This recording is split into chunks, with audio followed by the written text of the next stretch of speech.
Shalom and welcome to another edition of Parasha Talk. I'm Rabbi Elliot Malamet in Highland Park, New Jersey, at the Highland Park Conservative Temple Congregation Anshe Emet.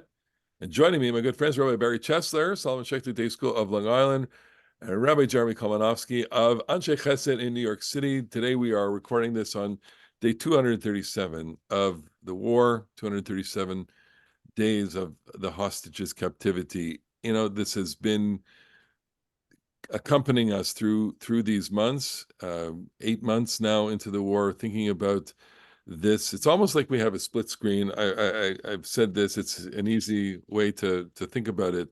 You know, we have three frames on this screen, but we can have there's another screen on the other side of my desktop or my laptop. That is a screen that is taken up with the daily, issues and the daily concerns of Israel and the Jewish people, and they filter into our thinking.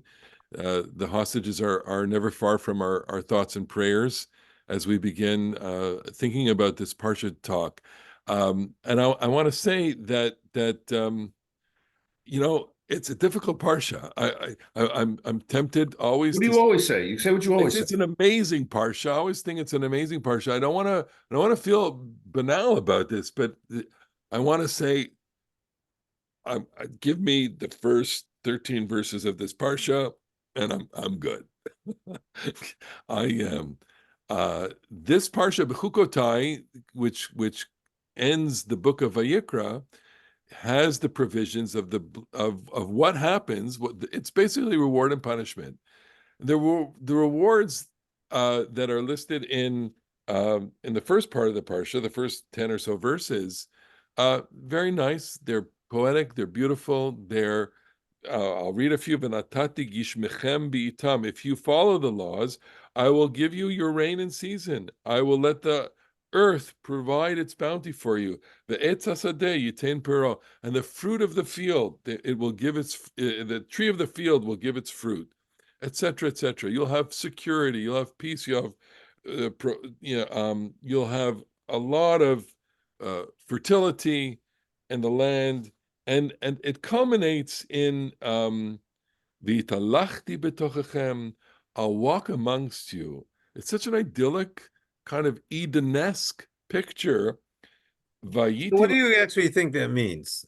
I really think it's an Eden picture because it's, God walking. So God walking in the garden. Actually, this might be my parsha sheet this week. Okay, and the bottom line, it's a covenantal kind of bonding statement. In Deuteronomy, I mean, this is a gross passage, but whatever. There's the mitzvah that everybody in the camp has to have a shovel for latrine purposes. Yes. Because it's gross. You can't make the camp disgusting. Ki Adonai Elohechem Elohecha Elohim mitalech bekerev machanecha. God is walking among you, and so you can't be disgusting. You have to be elevated. You have to be. What I find interesting about that is that image of God walking, from an institutional point of view, goes with the Ohel Moed and not with the Beit HaMikdash, the temple. So right? When the people are moving, we can understand God walking amongst them. So your idea about the Garden of Eden is very important, Elliot, because that provides an idea that God could walk even when people are stationary. Right. Which I had not thought of until you had mentioned that. I think there's a lot going on in that.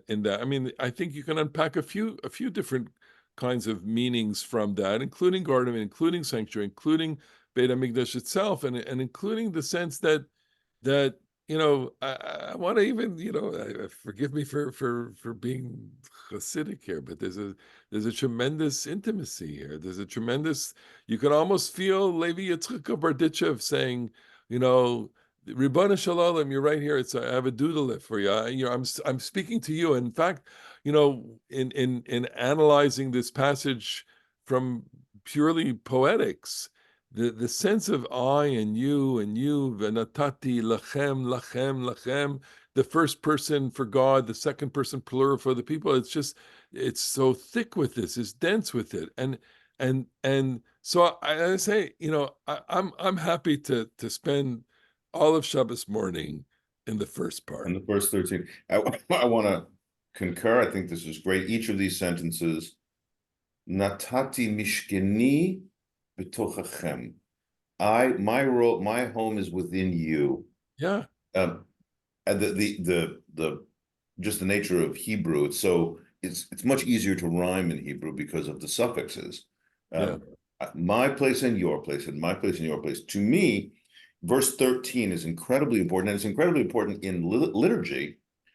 Ani Adonai Elohechem asher hotzeti etchem me'eretz Mitzrayim. I'm the Lord your God, took you out of Egypt. Meheyot lahem avadim, from it's not being their slaves anymore. The eshbor motot ulchem, and I'll break the yoke that has been on your shoulders.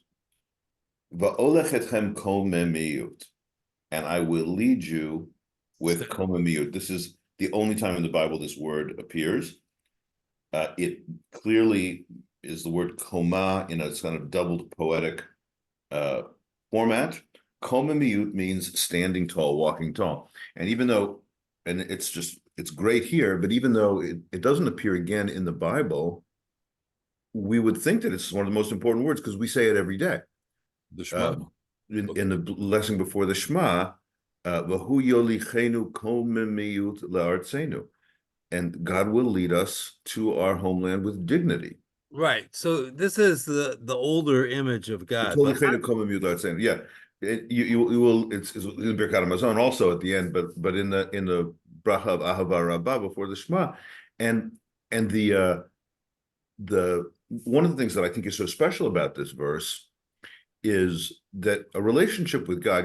Sometimes people like a theologian like Marcia Falk. She doesn't like the hierarchical qualities of classical Jewish theology. God's the king, and we're the sheep. We're the subjects. God's the shepherd. We're the sheep. But I think it's a mistake because true experience of the divine, it confers dignity. You're not a slave anymore. Now you walk with head raised, dignity, and it makes you stronger. It empowers you. And so, to me, this is just my favorite verse in this parasha. Like, you walk away from God, now you know how to stand tall. So it would seem to me, at least, that what we're talking about fits in best with the prophets, but they're embedded here in a thoroughly priestly document. So how do these images of God walking amongst us fit in with how we read and see the priests? I think the priests were totally involved in that idea. The priests were, they organized their lives around this proximity to God through everything. But in a place, though, not, the walking about suggests a larger area, shall we say. Their mission was to keep God kind of magnetized into the life of the people through their acts of sacrifice and through their acts of, and through the maintenance of standards of purification and purity and the moral grandeur of Israel, and through the constant rituals, the constant, zones of proximity, and the whole system. The whole system is designed to keep God with us, v'shachanti b'tocham. So that's what they're committed to, and then they see the moral program of the holiness code, the core of Vayikra, which is that the people should behave in a certain way, following God's law, such that God will be present with them. It's not only the ritual law, but it's also the ethical foundation of Israel, that God will be there. If you do this, I will be with you. And then, of course, we move to the converse, which is verse 14, which is where it gets very, very difficult and painful. But v'im lo tishma'u li, if you don't listen to me, and etc., and if you despise my laws, here's what's going to happen. I'm going to give you a whole sense of confusion, and worse, you're going to be completely vanquished. You're going to be exiled. You're going to suffer terrible deprivations. Um, I have to say it's very difficult to. I mean, we have this problem every year, and I want to vent here. Twice a year. Twice a year. Okay, so let me vent here, which is I'm the worst person to listen to the podcasts of other people having this kind of thing. Part of my professional responsibility as like the moderator of the Parsha Talk is to listen to other Parsha Talks. Okay, and they get to this Parsha, and I'm sorry. I want to scream. It's like the issue is, this is difficult. This is hard. It's painful. It's painful to read. And you know what? At a certain point, we are, it's like we can get into the whole discussion of, well, should you read it aloud? Should you read it quietly? And I want to go like, it's hard. And it's hard with the backdrop that we have today of people suffering, of bereavement, of torture, of death, of destruction, and of the sense of aimlessness that large numbers of the Jewish people are experiencing now. And this is where, so I'm saying, in a way, it's like, give me the tools to read these portions. Do I take them seriously? Do I not take them seriously? And maybe even ask the following questions, which is, okay, so here we are, we're three conservative rabbis, and we're bringing to the text a set of questions.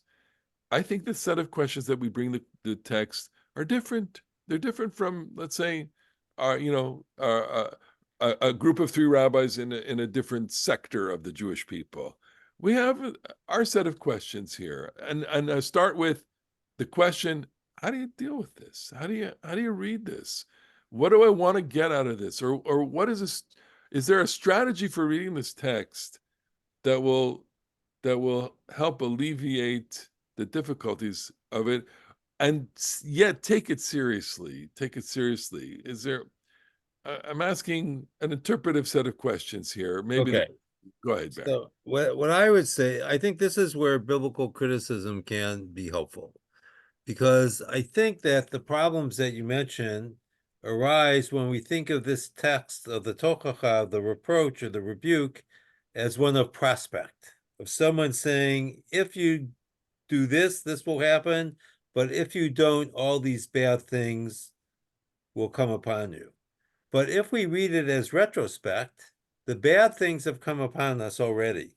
Our temple has been destroyed, we have lost our land, and this is someone meditating on why that happened. And they conclude that it happened because of our sins.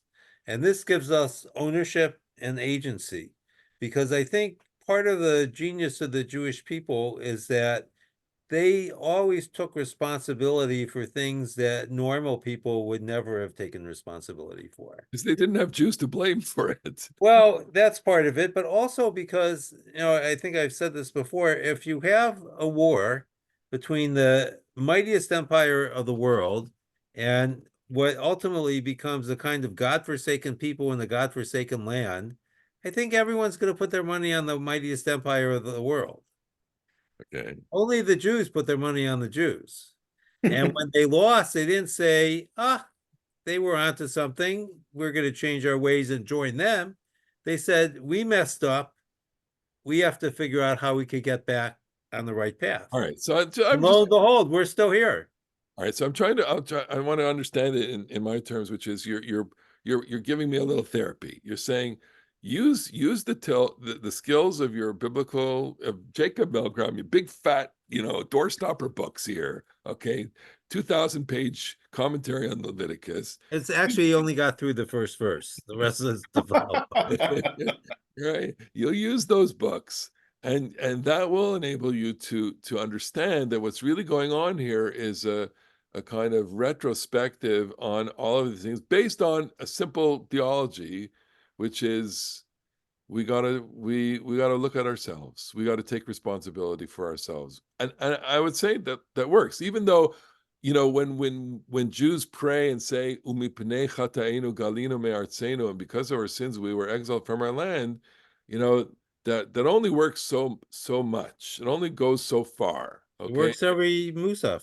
it works every Musaf, but really, Well, that's I think Barry's right that that theology has played a helpful part in the lengthy history of Judaism. You know, when the Beit HaMikdash was destroyed, we said, you know what the problem was? We were really mean to each other. You know, we had sinat chinam, we hated each other pointlessly, and that's kind of better than you know, we are the children of light, the Romans are the children of darkness, it's all their fault, we are sainted.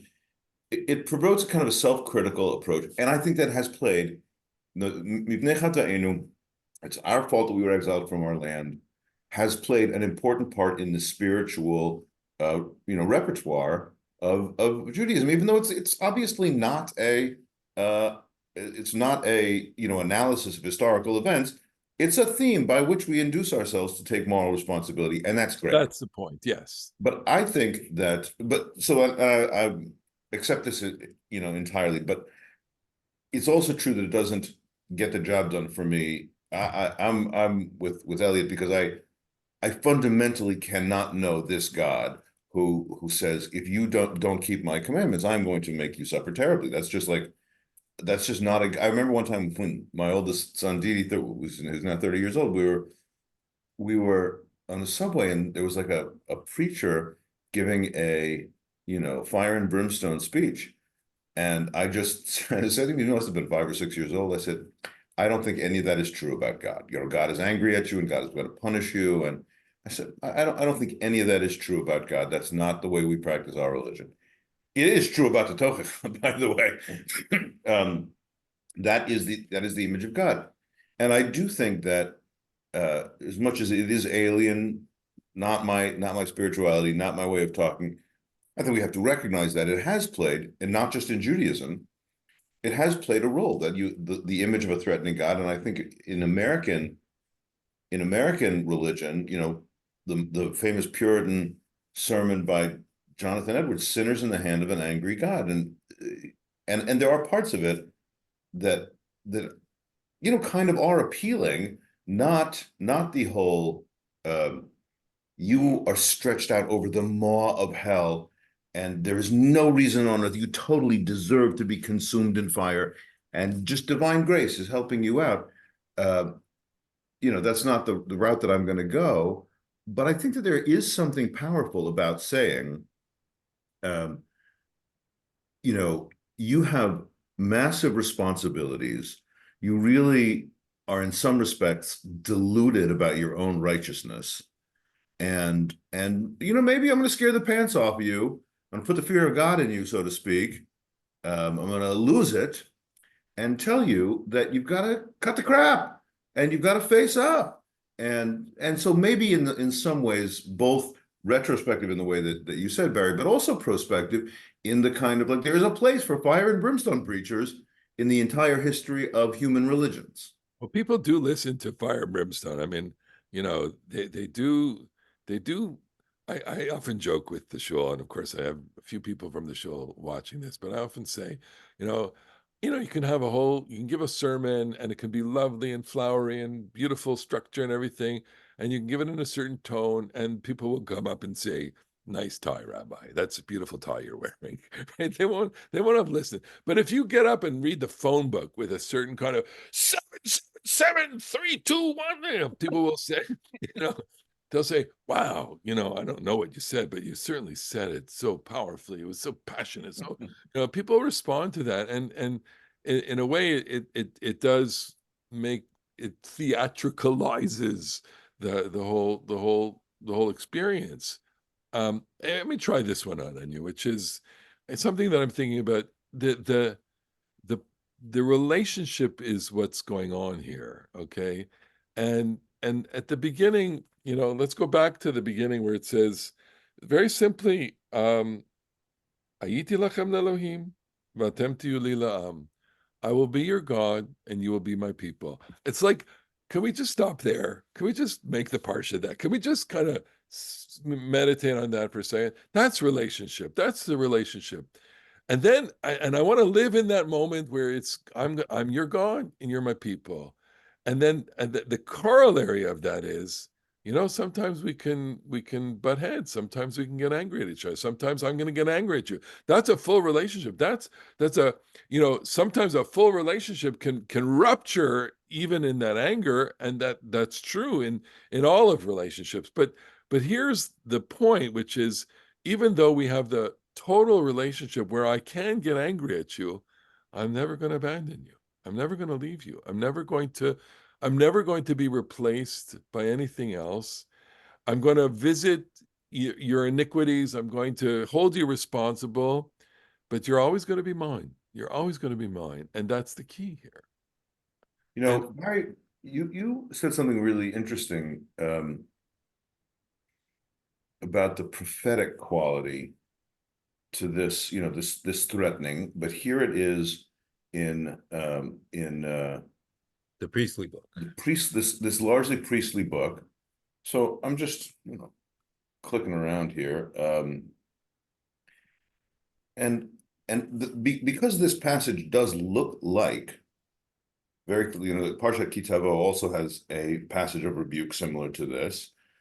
I haven't really looked that closely to see to what degree the language overlaps, but the thematic certainly overlap. One of the major differences between this and Deuteronomy 28 is that this one ends on a good note. This one here in Leviticus ends, but no matter how bad you've been, no matter how much your punishment that you deserve, v'af gam zot beheyotam be'eretz oivehem lo mastim. Even when they're in the enemy land, I won't reject them, v'lo galtim, and I won't spurn them, lechalotam completely, lahafer briti itam, to nullify my covenant with them. Ki ani Adonai Elohehem, I'm the Eibishter. I'm still with you. V'zacharti lahem brit rishonim, and I'll remember the covenant. I'll remember the ancestors. I'll remember the land, and we're going to restore this thing. In Deuteronomy, it just ends terrible. I'm going to put you on boats. Send you down to Egypt, and you're going to be sold in the slave market, and no one will even buy you. You're so pathetic. You can't even be sold as a slave. And there's a wonderful piece of rabbinic commentary that says, this is, so to speak, before people decided that Moses had to have received the whole Torah. It says, Deuteronomy comes in Moses' first person voice, and human mercy is not so great. This one is in divine voice that's spoken as if God is the speaker, and says, but I'm still going to love you. I'm not going to destroy it ever. So there's something even harder about that one in Deuteronomy. But Deuteronomy, even at the end of that terrible tochecha, also talks about tshuva. Tshuva is Deuteronomy's idea. This one doesn't have. It doesn't. I guess this one also has. They will confess. Verse 40. You will feel so bad, and you will just wear away at your guilt. Then you'll confess your guilt, and all of their badness, and then I will, I'll remember. Then it was Az Yashar. yikana levavam ha'arel. That's Deuteronomy language. Their uncircumcised heart will then be subdued. So I feel like your observation that this is in a priestly book, obviously correct, but I feel like it's a Deuteronomic or prophetic insert in an otherwise priestly book. Maybe that's not true. I don't know. It just feels. I'm going to go in a slightly different direction. What I would suggest is that the Devarim ultimately is personal. It ends with Moshe alone upon the mountain, dying, at least in the rabbinic image, with the kiss of death. God withdrawing the air that he blew into Adam in the beginning of Breshit. Leviticus, Vayikra, is national. And in the national experience, a person dies, the nation continues. And so it can end on a note of hope that can't happen with a personal account, because depending on our faith and happenstance, when we die, on some level, that's the end of something. And there is no continuation of us. And what seems to be operating here is that you were talking about the relationship, Elliot, which I was quite struck by, but there's a third part of the relationship. It's God, the people, and the land. And they're each an important part of the relationship. And the land that you violate will spit you out. It will actually force you into exile. But what I would like to suggest is that, in the sense, the tochacha is a means for us to keep the land.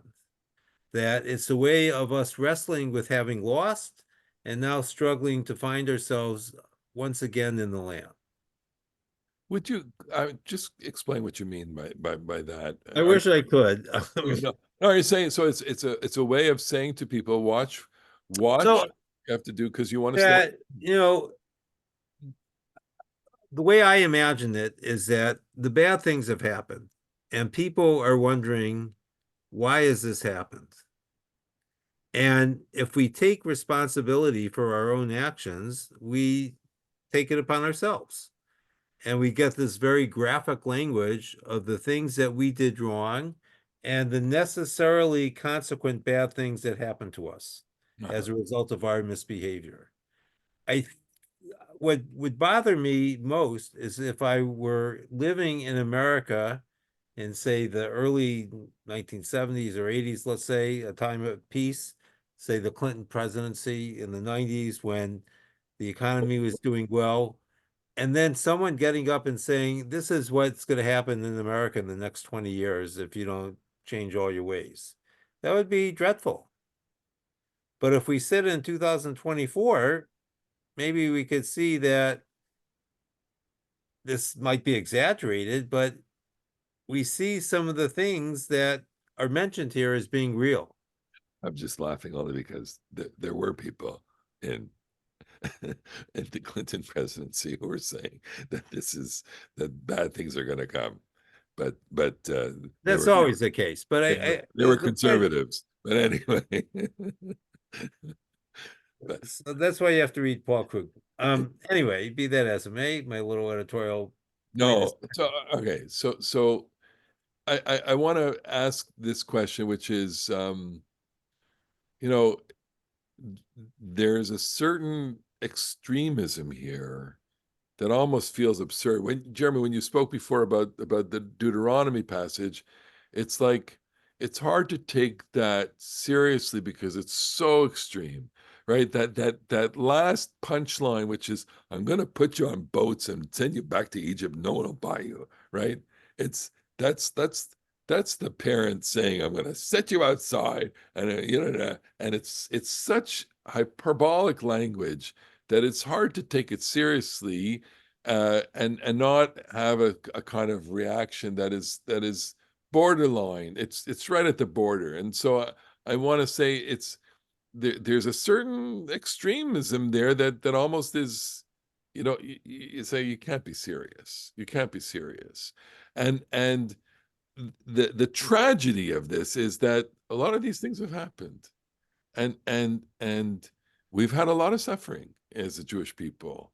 It's hard to read the Tochacha after the Holocaust, whether it's the Leviticus Tochacha or the Deuteronomy Tochacha. It's just hard to read it, and it must have been hard to read after for Jeremiah, the author of Lamentations, where he says, Yaldei Rachmaniyot Bishlu Yaldehem, the Yadei, the hands of the merciful mothers, boiled their children because they were dying of starvations and they were cannibalizing them, and so he was reporting these things that happened in such graphic detail, and then read the Tochacha and you go like, it's too much. It's too much. Yeah, the Deuteronomy one is even worse. It really is, and it's going to come not immediately after Tisha B'Av. It's a month or so after that, but it's even more vicious than this. Yeah, it's where. So okay, so I'm looking at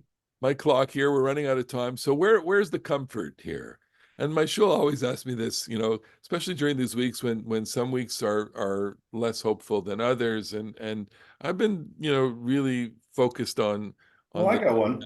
I got one here, and it's something that I noticed when my youngest child, Odelia, had her bat mitzvah on Behukotai. My aunt also had her bat mitzvah Behukotai. And I'm embarrassed that I never noticed this, but it's crazy. So the Tochacha ends at the end of chapter 26, I'll send you away, I'll clobber you, I'll give you a beating you will never forget, and I still love you.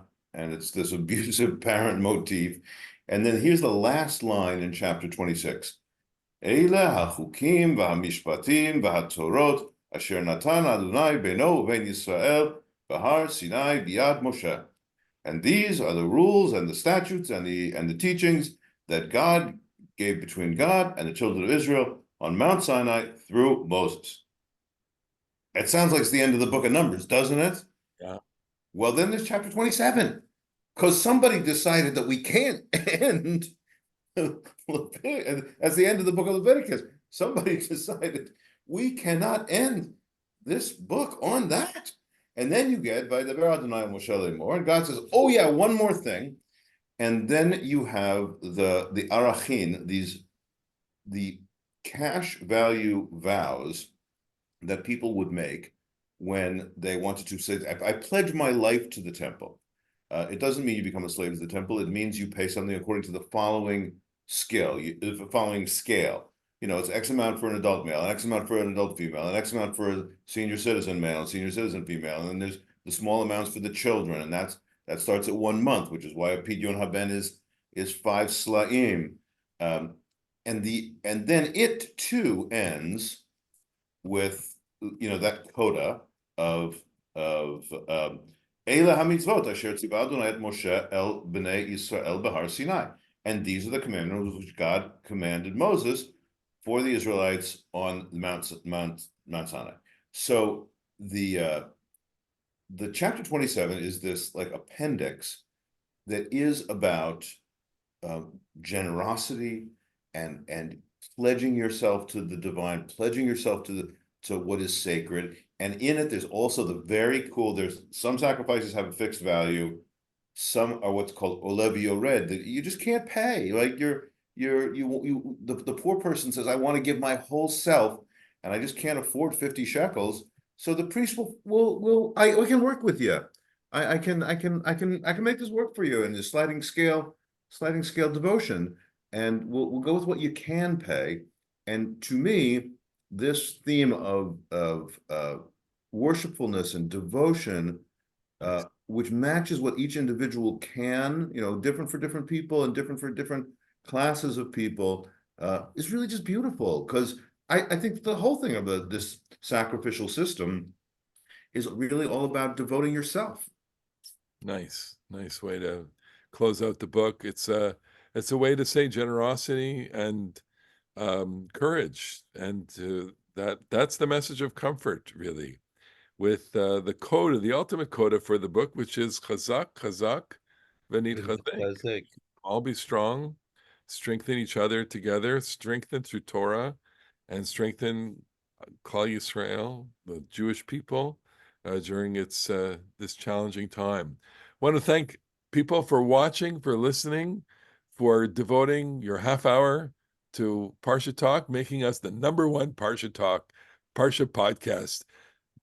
How many? We're still in Dutchess County, but throughout. No, we're only like metaphorically from Dutchess County. We're in the tri-state region. We are the tri-state #1. region. We have to see what our ratings are. I mean, we're certainly in the top 10 Parsha Talks. Anyway, we want to thank you and look forward to starting a new book, Bamidbar, next week on the next edition of Parsha Talk. Until then, Shabbat Shalom. Shabbat Shalom. See you then. Shabbat Shalom. Bye-bye.